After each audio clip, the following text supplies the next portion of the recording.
chapter 44, verse 22.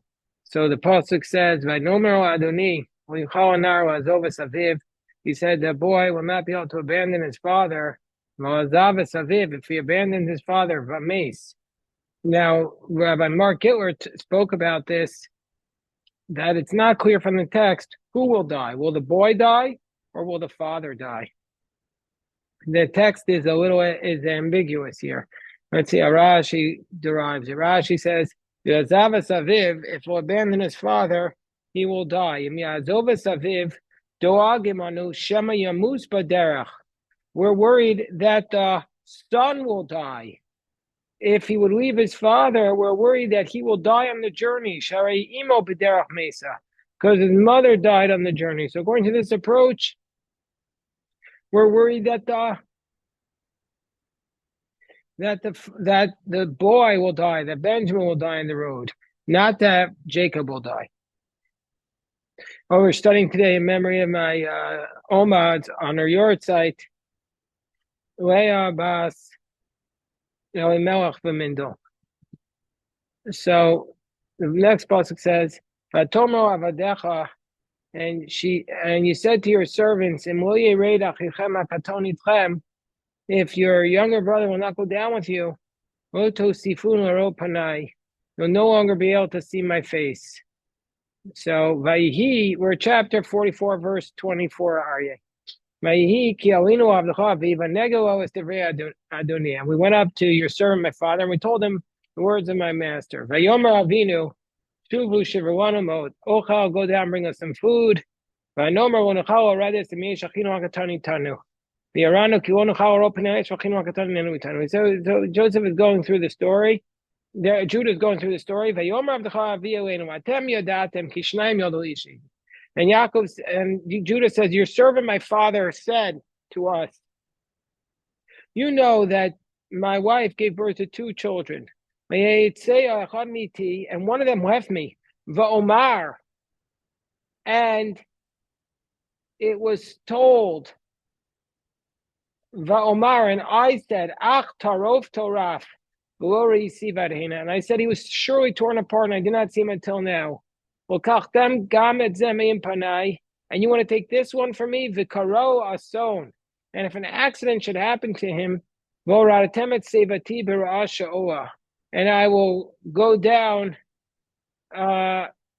in evil to my grave. Rashi says, if a bad thing will happen to him, the karawa son shastatam mekatreg v'shasa sakana. It's a time of danger. When it's a time of danger, it's more dangerous things could happen. V'oradatem sevati, and you all brought down my holiness. Achshav kashu atzli. Now when Benjamin is with me, ani misnachem bo. I'm consoled for him, through him, alimo v'alacha, for his mother and his brother. V'im yamuzeh. Since this one boy gives me comfort for his brother and his mother, if he'll die, then it'll be like all three died on the same day. And now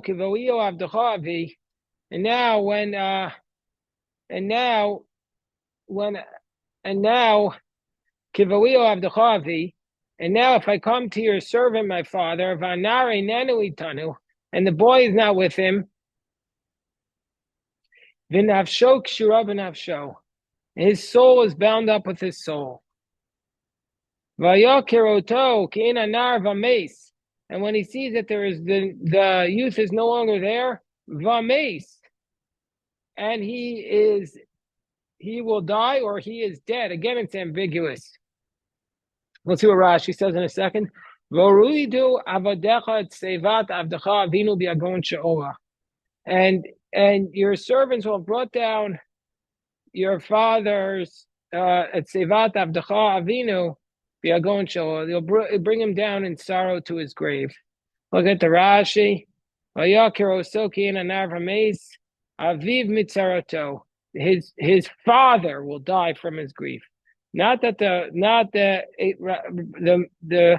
Nachas Yaakov says the mates could have been a reference to Benjamin, that Benjamin was missing and dead. But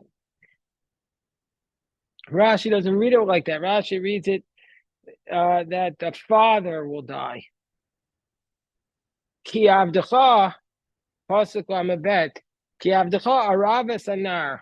Miyam avile more. Your servant has guaranteed the lad from his father, saying, and basically Judah says he was the guarantor for the lad. And this may be what causes Joseph to break down. We'll see the Rashi Tolam Bay says, Ki avdecha ravas anar, v'im tomar, lama ani nichnas l'tagar, yoter misharach. If you ask, why am I the one getting more involved more than anybody else? They're all on the outside. V'ani niskasharti b'kesher chazak, v'yos minudeh b'shnei olamos. I'm bound up with this, with a strong connection. And if I don't do this, I'll be excommunicated in both worlds. That means that he did tshuva for the other thing. He did tshuva for everything. He's tshuva for everything at this point. Wow. Yeah, he's doing tshuva. And this is probably what causes Joseph to break down when he sees the level of commitment that Judah has to Benjamin. And it says, let me go in place of the lad. Let the boy go up. Let me take his place. Rashi says, Judah says, I'm better than him. Gvura for strength, milchama for war with shamish, for serving. I can do a better job than this boy. Let me take his place. Let me take his place in servitude. Joseph was no longer able to hold himself back.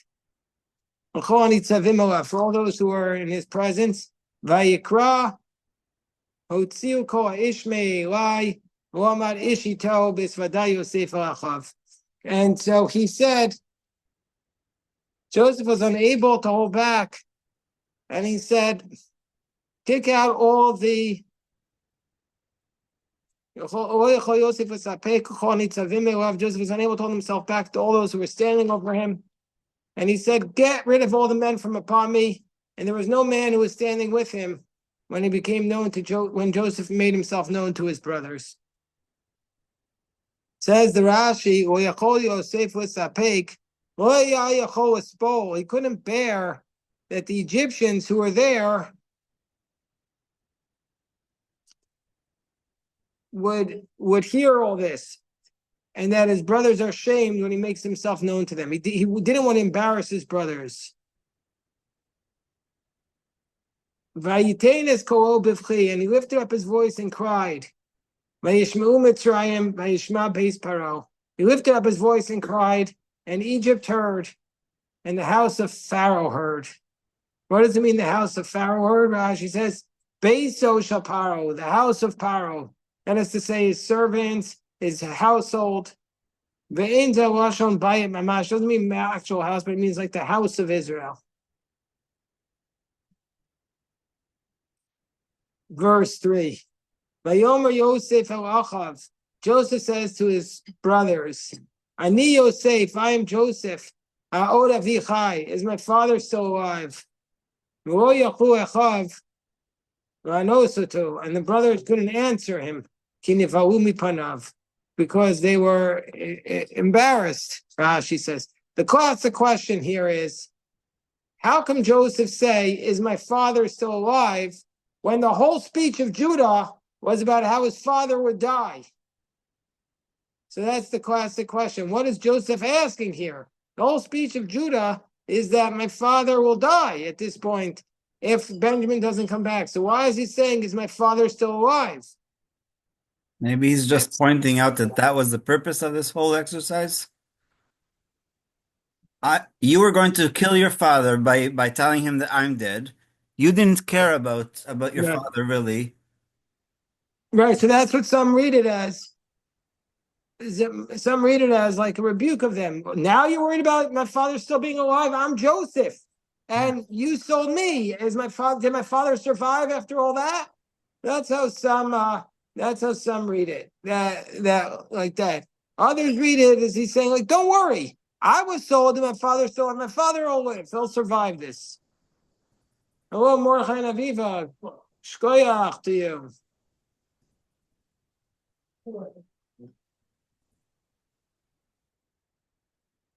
So, I need my glass. okay, so then he says, we're in chapter 44, verse 4. Vayomer Yosef el Achav. Joseph says to his brothers, Geshun, chapter 44, verse 4. Joseph says to his brothers, 45. what? 45. Chapter 45, verse 4. Joseph says to his brothers, Geshuna Eli, come close to me. Vayigashu, and they came close. Vayomer, and he says, Ani Yosef achicham asher machartem oti Mitzrayimah. Says, I am Joseph, your brother, you sold me to Egypt. So he repeats that he's Joseph. Why does he have to repeat it? Why does he have to repeat that he's Joseph? That's a question. He just said he's Joseph. Why does he repeat it? What? Proof. What's the proof? Circumcised. Oh, so that's what Rashi says. Rashi says, Ra osam nisogim lachor. He saw them backing away. He says, come close. Now my brother, he said to himself, now my brothers feel ashamed. So he called to them in a soft language, and he said, and he showed them that he was circumcised. Meaning to say, he says, he spoke to them in a supplicatory manner. Geshuna, please come close to me. He says, I'm the one. And Rashi says he showed them his circumcision. He showed them his bris milah. That's based upon the Tanchuma and the Bereshis Rabbah. But that's a little tricky because can you imagine he's showing them his circumcision? I mean, it's a little bit much. But that's the only way you could prove who you were. Apparently, the Egyptians didn't circumcise. Because if the Egyptians circumcised, how are you doing, Aiden? Aiden, all right. Did you bring the boys? No, they're coming with Aiden. Oh, they're coming with Aiden? All right, Baruch Hashem, all right. Also, tomorrow afternoon, we won't meet, tomorrow afternoon. And then Wednesday, Thursday, and Friday morning, it's 8 o'clock. Is that too early for you, are you? Oh, beautiful. Yeah, you like that? The rest of break. What? The rest of break. Let's do one day at a time. Let's go through Wednesday. What? Well, Let's just get through this week. I can only do 1 week at a time. But it's Rabbi, just, yeah. he also added the word achichem, which he didn't in the first verse. I am Joseph, your brother. Yeah.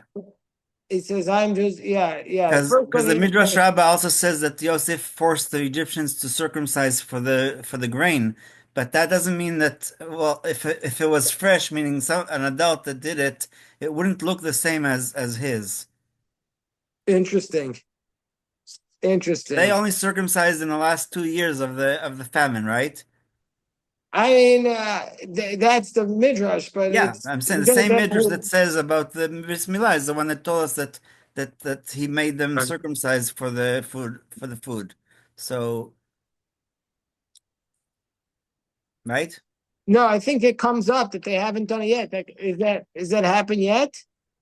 It's already the Rav, so if he's already No. Mashbil Cholar, it's the basic. I'm not saying we afterwards will be about the trading and all that those other agreements, but at this point, Canaan and Egypt are partaking of the food. No, but I think that did happen later on. That Okay, Joseph said it later on, and that's on Midrash on chapter 47. so even better, the Egyptians for sure were not circumcised, and he was. That's what we're gonna have to say. So later on he made them circumcised, not yet. Okay, so we're in chapter 45, verse 4. No, we just read 4. We're up to 45, verse 5. No, Ryan, you want to read for us? okay. No, chapter 45, verse 5. Hey. What page is it, Aviva? 247. 247, all right.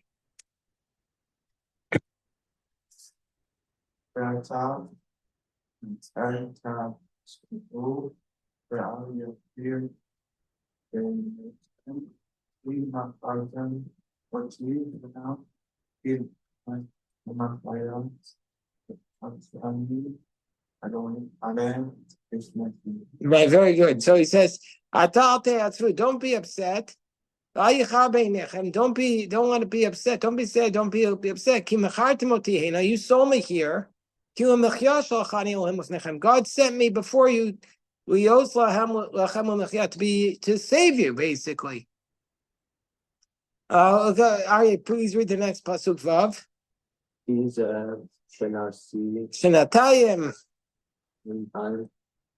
Hara'av the Arab Arabs the old Samish Shanim Asher in Parish Bekatsi. So Yosef says, listen, there were 2 years of famine in the land, and there will be another 5 years where we won't be able to plow or harvest. Rashi says, this is 2 years into the famine. Vayishlacheni Elokim lifnechem, lasum lachem sherit ba'aretz, v'achyot lachem l'fleita gedola. God sent me before you to make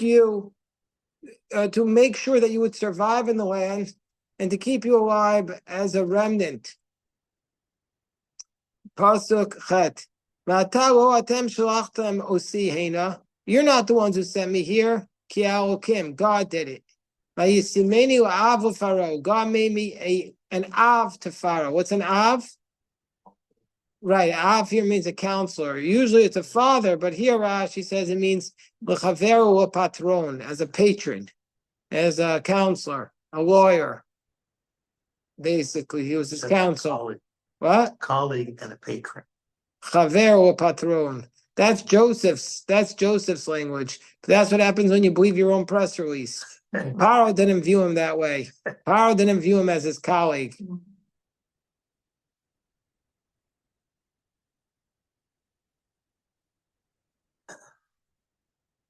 So basically,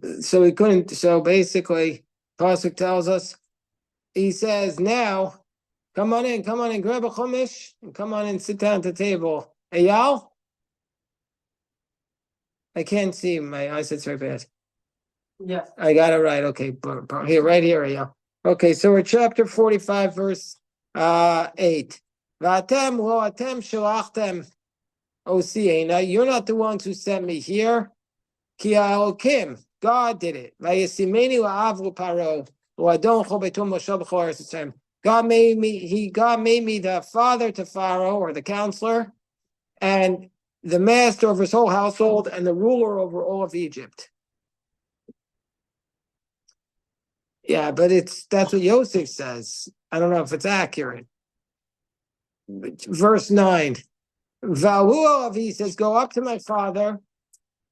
Maharu, quickly go up to my father. And so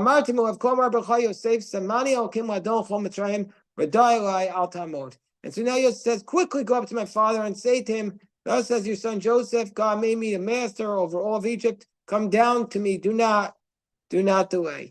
Okay, now we have a few questions. First of all, if Yosef's all of a sudden in a hurry, why didn't he tell his father? Why didn't he tell his father all these years, these 22 years? Why didn't he tell his father why didn't he send him a note? If this was going on? Text message. Send him a message. If he's really the ruler over all of Egypt, why didn't he send a message to his father? He didn't have enough powers to guarantee their, and he didn't. Well, now he quickly brings him down. He doesn't ask permission. What were you going to say, Mordechai? Here, I didn't come grab a chumash and sit right next to me. He had service to deal with.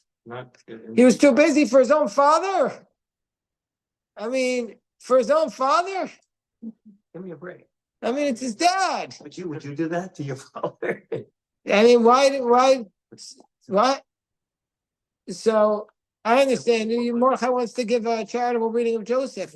So, any other theories? I mean, I'm not saying Mordechai is not correct. He was too busy, like most kids. They get older and they get too busy for their I don't parents. think he wanted his Egyptian people to know. He was afraid that they would know he was. His loyalty, yeah, because I don't think he wanted to risk his position.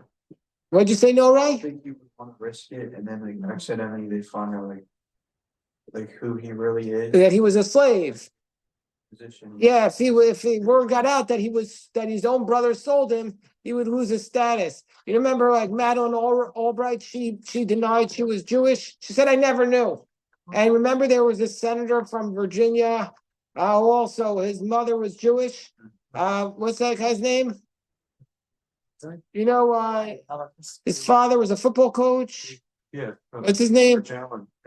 Oh, George Allen. And I know for a fact that somebody who was friends with George Allen told me that when his mother revealed to him that that she was Jewish, you know what she said? Don't tell anybody. She said, "I have like a secret to tell you, that actually I'm Jewish. Do you still love me?" So, you still know. Yeah, right. Well, in our parents' generations, it was really a problem to be Jewish. It's still a problem. It's still a problem. He said, but there's other theories as to why Joseph. So one theory is like Mordecai was saying, or no, Rai was saying that Joseph was afraid that if the word got out he was from that other tribe, that he would be it would be a problem for him. Another theory is Did Pharaoh know or Pharaoh didn't know? he didn't necessarily. Well, the Sarah Mashkim said to him there was a boy and Nar Ivri, Evan, in the prison. But first of all, Pharaoh maybe knew, but he kept it a secret. Or else possibly the word Ivri doesn't mean Jewish, it meant just like he was like a refugee, a transient. That's one possibility.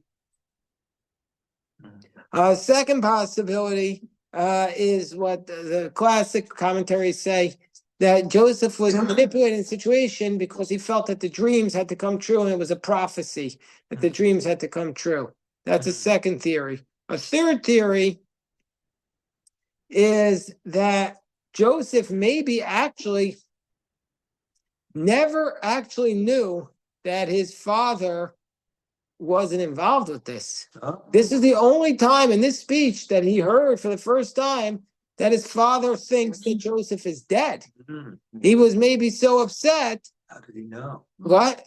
Yeah, Right. how would he have Right. known? So now it says in this speech, it says, "Oh, my father said," and Judah says in the speech, "My father said, my first son was killed, and now my second one is being sent into will also die." So now Joseph hears for the first time that his father thinks that he was killed. So maybe he said the whole time he thinks my father was involved with me being sold down here. Why should I send him a message? He'll come and try and kill me again. Because there was a whole tradition of kids being sent away to make space for the true inheritor. Remember, Ishmael was sent away, and Yaakov was basically sent away by Rebecca. She said, "Run away from the house because we can't. It's not safe for you here." So there was a tradition of getting rid of one of the men. And if he knew, why didn't he try to get him out of prison when he was in? Right. So he might have been upset with his dad.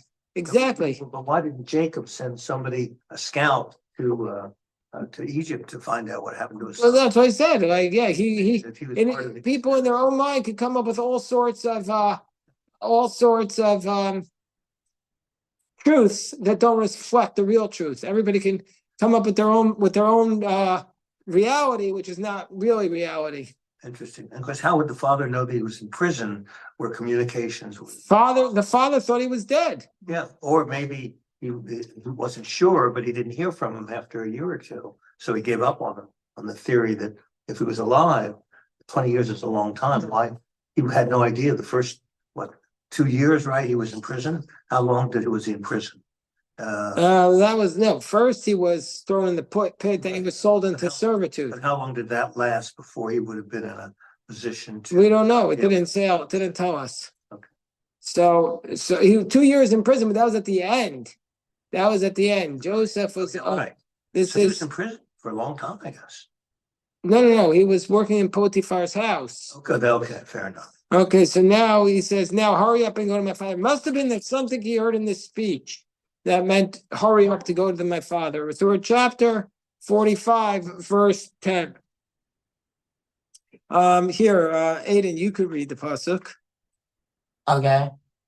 You must have had an amazing day. You know why? What? You started your day here at the davening in the morning. You put the tefillin on. You davened with the minyan. You heard the Torah reading. Must have been such a great way to start the day. You got a bracha from the Kohanim.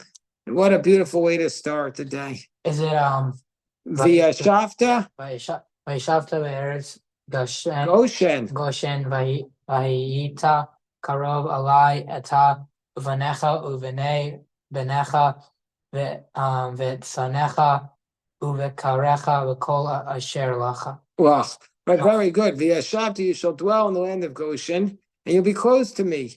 You and your sons and your grandchildren and your sheep and your cattle and everything that belongs to you. Also, by the way, why is Joseph at this point? Why doesn't he do it the reverse? Why doesn't he say, "Oh, my father's back. Let me go up and live with my father again"?